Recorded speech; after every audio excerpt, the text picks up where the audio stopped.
Hello everyone and welcome to the video on laser operations in Auggie. With this release, Auggie is fully operational as a laser controller. It can cut both vector operations as well as photographic operations. It can pretty much do whatever my professional laser that I have in my workshop does. In fact, it exceeds the operation of the one I have in the workshop because it can use variable power by the millisecond. It's fully operational now. I'll show you some examples of things that I have burnt, and we can talk about how to calibrate a laser. Now I'm using the laser spindle library, which is included in the system, and an example of how to turn that on was in previous videos on libraries. You can see that this screen is a little busy and I'll be cleaning it up soon, but I wanted to leave the busy screen on for the moment before I create a screen called Auggie Laser. And the reason I wanted the busy screen is because some of the indicators on the screen I won't put on the new laser screen, but a couple of them are good indicators for me to show you to try to get across exactly what's happening when you're dealing with lasers under Auggie. I guess the best way to do this is to look at how augmentation and lasers work. We'll talk for a second about how to control a laser first, and then we'll go from there. Now this is the basic screen, as I just said, and one of the things on it is this laser control panel just here beside the jog panel. And I have a button here called laser power, which I can turn on, and this quite literally just controls a relay on the CNC 57 board, relay number 1, and that just turns the physical power supply for my laser on and off. I have a 30 volt 5 amp power supply in my case. You might have a high voltage power supply or some other RF supply. If you use relay 1 on a 57 CNC, you wouldn't have to do any editing of scripts or anything. It's a very simple edit to tell this button what exactly it's going to control in terms of a pin or a relay. So this is very configurable to whatever however your particular laser is powered. And I explained on a previous video how this system of test firing works, but there's a new button here called AutoOn that flashes whenever you do an M3. So if I go to my single MDI screen and just execute an M3, you can see that the AutoOn light is on. Now what this means is you have turned on the tickle signal to your laser. Some lasers need a tickle, some do not. Most RF ones certainly do. And in the case of SINRADs and coherence and so on, it seems to be a 1 microsecond pulse being sent to the laser, which tickles it to keep it in pre-ionization state. Now in Apokeys, you attach an axis to real-time control, and in this case I'm using axis number 8. And if I zoom in here on axis number 8, you can see that it's constantly counting here. It's not counting very quickly. And the reason that this happens, I'm going to switch to step displays. So now you can see these are the raw steps being sent to each axis. And axis number 8 is going up at 1,000 counts per second. This means that 1,000 times a second we're only sending the number 1, and that tells it to do a PWM of 1%. That's actually 2 microseconds, not 1, but most lasers have a discrimination circuit which anything less than 3.5 or 4 microseconds is shrunk back down to a 1 just so the laser knows not to shoot. There are settings inside Auggie that I haven't given attachment to yet. I will very shortly, that sets the minimum and maximum laser power. So you can set a minimum of 0 if you wish, in which case no tickle would occur, or you could set a laser maximum power as well. This one is limited currently to 97%. That's because most lasers have a limit that you don't want to go over if you want to extend their lives. If you run a laser at 100%, it will shorten its life. So I'll give you a connection to those two variables, laser minimum and laser maximum power, and they just override in the background all the sum totals that you might send. It's important to know, I'm going to talk in the next little bit about 100% as being the maximum power. But in actual fact, if you tell Auggie to send something at 100%, it will only send it at the laser maximum power, which in my case is currently set to 97%. Okay, and if I do a test fire, I'm going to slide my power to 100% and do a quick test fire. You can see my test fire light over here on the screen lights up when I push fire. But more importantly, if we look down here at this axis, which is again tickling at 1,000 counts per second, and I push fire, you can see suddenly it's jumping thousands of counts. And again, this is because this axis is being sent step data every millisecond. If I send a step data of 1, that's 1%. If I send a step data of 100, that would be 100%. And here I'm telling it to shoot for 1,000 milliseconds at 100%. So for the next 1 second, this will get 1,000 per millisecond. So it'll go up by 10,000 if I push fire. And you can see it went up about 10,000. Anyway, that's why free axis number 4 seems to be constantly counting. I'll go back to work coordinates. And it's just an indicator. I will remove it from the permanent laser screen, but it's a good indicator to look at to see whether or not your spindle is actually activating the PWM circuitry. And using a test fire while your laser is off, initially of course, just to see that this jumps will tell you that your PWM circuit is actually working fine. Now, the constants for which PWM pin in the pokeys is being triggered by this axis, and the setting of which axis, because if you had another use for axis 4, you might want to specify that free axis number 1 or axis 5 is the control axis. You can even specify axis 1, 2, or 3, or 4, but I'm assuming that you want to use those for moving your laser, so it would probably be inappropriate to connect them that way. Okay, so the AutoOn Light flashes, basically, it's like a spindle on signal, and it means that your laser is on, but again, it's only tickling, so it's not shooting. And the way this works is, unless you fire, that laser is not going to shoot. The only other operation which will cause it to shoot is a G1 move, and only a G1 move. You can jog it, it won't shoot. You can G0 and it won't shoot. But a G1 move will cause the laser to shoot at the rate that this slider is set to. So this is like spindle speed in terms of a laser. It's setting what the current power is going to be. We don't use spindle words like S17.5 up here. We don't use spindle words in a laser program. It's always operator controlled from the panel, at least at present. I may allow it to be set in the file, but I find myself that I prefer to control my power manually based on the material I'm setting and other factors that are in the cut. It's almost impossible to pick a power for a laser and say this will always be the power for this program. You're almost always going to want to override it. So if I was to put a spindle command in here that said like spindle 50, at best it would set it to 50 when it loads, but you're going to end up sliding it probably to an appropriate power anyway, depending on the material that you're going to set it upon. The other thing to note is, because the laser will not shoot unless you have motion, this is a very safe system to do a spindle on an M3 and just leave it on. While the spindle is up and it is tickling, it won't shoot unless I get motion. There is special code segments that will trip errors and so on if it sees itself shooting and not moving. So then we need to talk about, well, how much power will be given out when it moves. It's not as simple as saying, if I do a G1, for example, from 0 to 10. In fact, let's use our single scripter here to do something like that. Let's do a G1 x 100 followed by a G1 x 0. So we're just going to move the axis 100 to the right and then back. I'll just rewind that and we'll run it one line at a time. Now you can see that when I moved, I know that I'm going to slow down the feed rate so that we can see that a bit better. And let's go back to 0. Now you'll notice that the counter on the fourth axis is screaming up much faster while this axis is moving. And it's moving at a feed rate currently at 100. And our slider is at 100%. So at the moment we're shooting 100% of power. This is because the feed rate is equal to the demanded feed rate of 100. Auggie uses what is called a Euclidean distance correction for laser motion. Let's say you have a system which accelerates very slowly. So when you tell it to go a feed rate of 100, it takes 2 seconds to get to 100. In most laser systems, this will cause a burn, because while you're doing 100 at a time like we are now, a constant 100 at a constant speed, that may be the right power.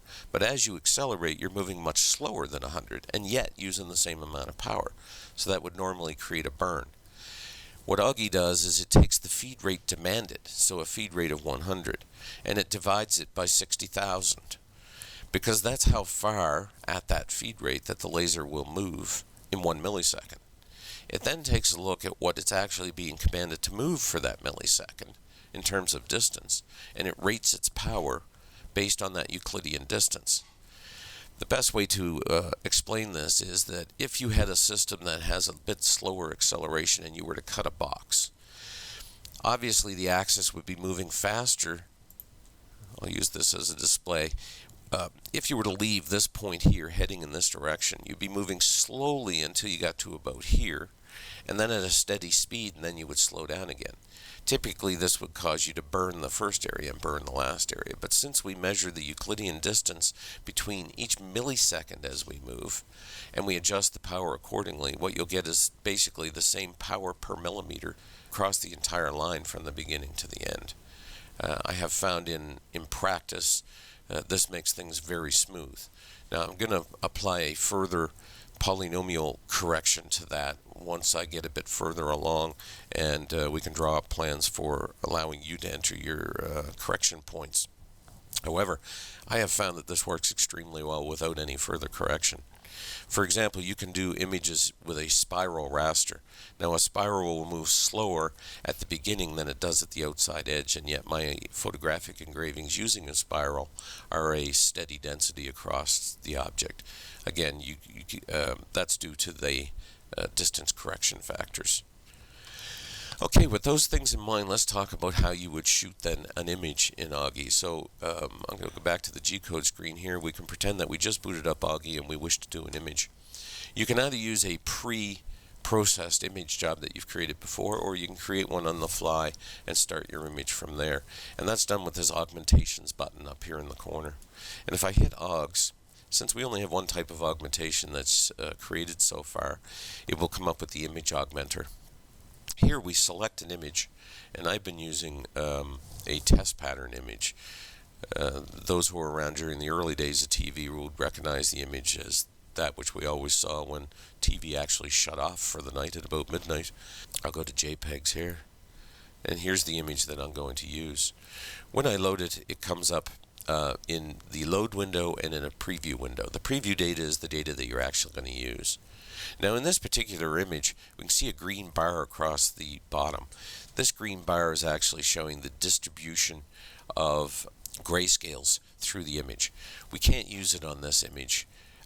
Normally you would drag in these two bars to surround the important parts of the image, and then you could expand them and so on. However, this is a black and white image, so we won't discuss that at the minute. We'll just leave it full open, and we're going to use this image as our output. Here we have an output size. And you have to be a bit careful here. I have a bug I need to fix. If your mouse crosses over either one of these two bars, it will reset this back to its normal until you've clicked on something else. There's a focus issue. So anyway, here you set the size of your image. If you don't set this size, if this size is equal to this size over here, it won't create anything. You'll get a message here in the toolpath. So you should probably drag this a bit away from the toolpath so you can see images. So here we can also select our type of raster. We have raster XY, YX, spiral, or circles that we can use to create this. I'm just going to go to a basic raster XY for the moment because it's really good as an example. And let's select 100 millimeters. So we're getting a little less than 4 inches across, and it will automatically give us a perspective of 75. And again, if I float my mouse over this, you can see it reverts. I will fix that very shortly, so just don't get bitten by that. So 175. If you click in another window, by the way, that will lock it and it won't happen anymore. So after you click in the X, just click in the Y. So I have a raster X, and I'm going to step over 0.2, and I'm going to put a ramp on it of 10 units. Now this ramp is to allow your system to accelerate up to a steady speed before it cuts the photo. It's not really necessary on my system because the Euclidean distance correction works so well. But for many people, you may find that it takes your system a little bit to stabilize enough that your laser's speed of correction is equal to your system's acceleration. So I allow for a ramp to be there, and I'm just going to put 10 units so that we can see it on the screen when we do it. At that point, we just put generate. Okay, so here we are, and it opens up our G-code file, and you'll notice it's asking me to save as an AUG file, not as a TAP file or anything. And it also gives us a suggested name with AUG in it. So usually, unless you don't want to overwrite a previous image of that type, you can just hit save when this comes up. It will save the file. and back out, and nothing else will happen. Over here on the screen, you can see it just created two files. It gave us a message. If we look in the log, we can see it. I'll show you that in a second. We can stay on this screen and create several other jobs if we wish, or we can exit out of it. So the Augs button is really just for creating jobs. It doesn't load anything into the system or do anything else. Now if we go to that log, we can see that we created RCA Indian head test pattern.tap and .aug. You don't have to worry about .aug files. You just simply, to do the photograph, we just load the file that we created as a G-code file. Okay, so we've loaded this image. You can see that the image itself is 100 wide. If I put my mouse on it, look at the coordinates down below, it starts at 10 and it goes to 110. So it's 100 wide, but the system has, the G-code file has shifted the image over to give us a ramp distance on either side, since this is a raster X job. And let's take a look at that G-code file, because it's a little bit special. It really is just a rastering file, but it starts with one special command, and that's this one here, AUG : and then the name of an Aug file. If you put an Aug statement into any file, this raster is nothing special about it. It's just a G-code file. You could create a raster file of your own in elliptical shapes or in spirographic shapes. It wouldn't make any difference. You can still cut this image because it's this line, Aug, with the name of the Aug file that loads the augmentation into the system. Anyway, that's all you have to do to load one of these files. Just load it as G-code. The information for loading the image is inside the file itself. Now, when it turns on the M3, we'll go into tickle mode for the laser. We're already in tickle mode, as we can see here with the AutoOn Light. But that would normally be the trigger to send us into tickle mode. And from then on, it's just all movement. And the system knows that any G1 move to rate the power to the feed rate. So you don't really need to do anything. Once you've set your power with this power slider to what you feel is appropriate for your material, just simply hit run. And as the system runs, I'm going to stop that. Rewind and go to 0 because I only had a feed rate of 100. That's pretty slow. So let's give that a feed rate of 6,000, for example. And then hit run. And now our laser is scanning back and forth and rastering. And if we look up at our 8th axis, you can see that the speed at which it's counting is varying depending on where the laser is. So the laser is now shooting a representation of that image and burning with a power according to the grayscale of the image itself. This image has very few grayscales. It has a band of 4 grayscales on these 2 bars, but pretty much everything else is black. And that's all it takes to laser an image. Now, because we're measuring by distance, you're safe anytime you wish to hit the stop button. Laser would have stopped at this point. It would have stopped at the appropriate point, and hitting continue will continue shooting that engraving. And again, the grayscale that you get out of your laser with proper calibration, you probably won't notice that stop point where you had to pause it. Now, there are other types of spirals that you can use. I'm going to stop that. I will show you the result of that particular cut in a few seconds. I'll kill that restore point with another stop. And let's load another example so I can show you a spiral. Here's the same head in a spiral fashion. And again, the same rules exist. Once you load the file, you can just simply hit run and it will cut it appropriately. There's not much that you need to do in the laser release of Auggie. You can simply create your augments and then run them. They'll burn. I don't allow you to collage them yet or to put them into different places. The whole purpose of this laser screen is to zero at a point and place an image at that 0 point. That's most of the use I do with a laser when I'm doing photographs. So more tools will be added to give you control like collaging and so on in the future. But at the moment, anybody using a laser is perfectly capable of creating a photograph that already has all the collaging and so on inside of it. Anyway, that's how a spiral one would run. Let's take a look at a few examples and a few of the problems that we've come up with over time. Before I do that, I'm going to show you one more augmentation, which is a little special because it allows you to calibrate your system. because your system's going to need calibration if you run servos in order to shoot the laser at the correct time. And I have a special file just for that called raster delay. I want to show it to you. This is just a photographic image with the numbers 0 through 9, and it's rastering in the X. But I've modified the file a bit. We have a calibration factor called Auggie delay, and every 10 millimeters in the Y, I'm changing Auggie delay. Here it's Auggie delay is 0, and when Y hits 10, we put another Auggie delay 1, and when Y hits 20, Auggie delay 2. So we're going to change the laser delay between each number, so that by burning this, you'll be able to see which laser delay affects your system the best, and just by picking a number, you'll be able to determine what that calibration factor is. And I'll explain that when we're looking through the images. Just remember this photo because it'll correspond with the images that we'll discuss in a minute. Auggie's now fully ready for you to cut with it. So let's take a look at the images, and I can show you some of the quality of what it's putting out.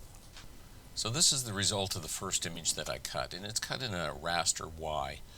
And you can see that whenever it hit a line which is perpendicular to the raster direction, it ended up being 2 lines. If we zoom in here, you can see that the laser, when it went to do these straight lines, would alternate between being too early or being too late. The true position of this line is dead center of these two extremes.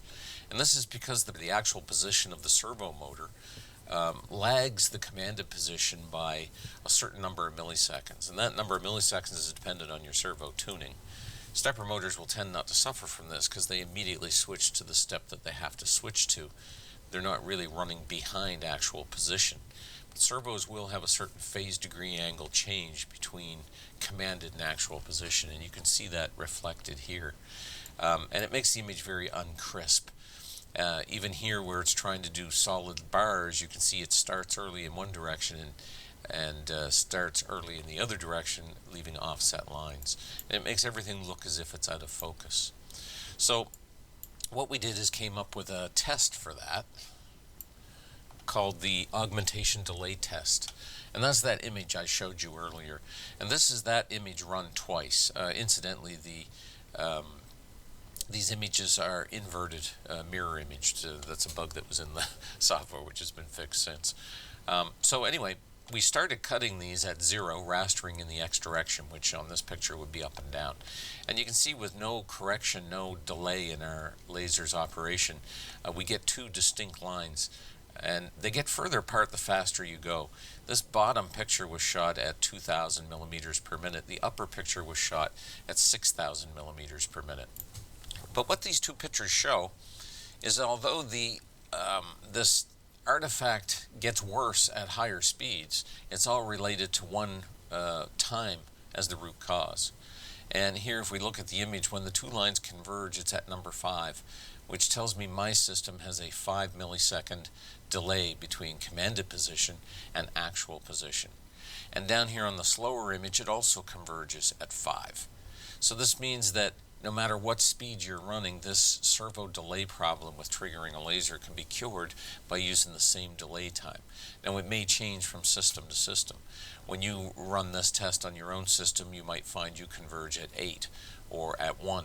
If you're on stepper motors, you will probably converge at 0. So just by cutting this job, you find out what your delay is, and then in Auggie there is a simple command, engine.augdelay, where you set a parameter as the number from this image. So you literally just cut this image, find the nicest looking number, enter that number 5 in this example into the system, and it will correct so that we get images such as this one. Okay, so on this image I bumped the table a couple times while it was shooting, which is why we get little artifacts down here and so on. But you can see that the problem with lines being doubled up is gone, and this is because the system now has a delay built into it, which allows the laser trigger to match up with reality when it's shooting, and it seems to work well at any speed. So here's a calibrated raster run, and now you can see that the bars and lines and images are matching up, and this one was also a little early. I was correcting a little bit too much at 6 instead of at 5. But you can see that it suddenly comes into focus. This is a very small image, by the way. That Indian is less than an inch across. So you get to see the raw detail of cutting something with the laser. But it's showing that the laser is very accurate in terms of where it's hitting at this point. You can also do spiral runs. This is a spiral raster, and you can see little small variations in positioning, but that's to be expected when we're working on a 1 millisecond time frame. Again, these are very small images. This Indian is less than an inch around. And you can see that every straight line in this image is actually made from a circular arc, because the raster started in the center and simply circled its way outward. This is a very fast way to do it as well.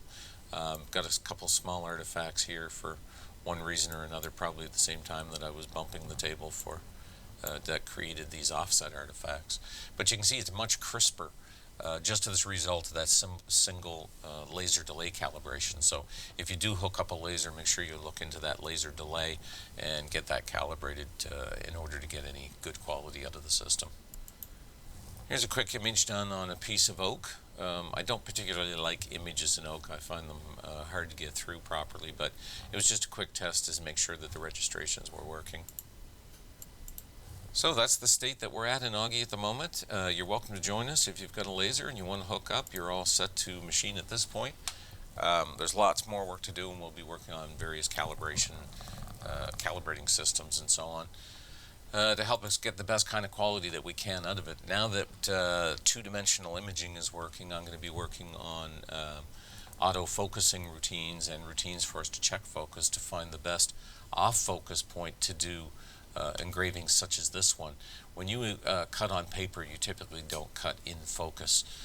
Wood or paper or anything where you want to see grayscales, you normally defocus a little bit. So I'm going to work on some sort of system to allow us to pick a good defocus spot in order to optimize what we get as an engraving. Anyway, thanks for watching. Join us at Gearotic.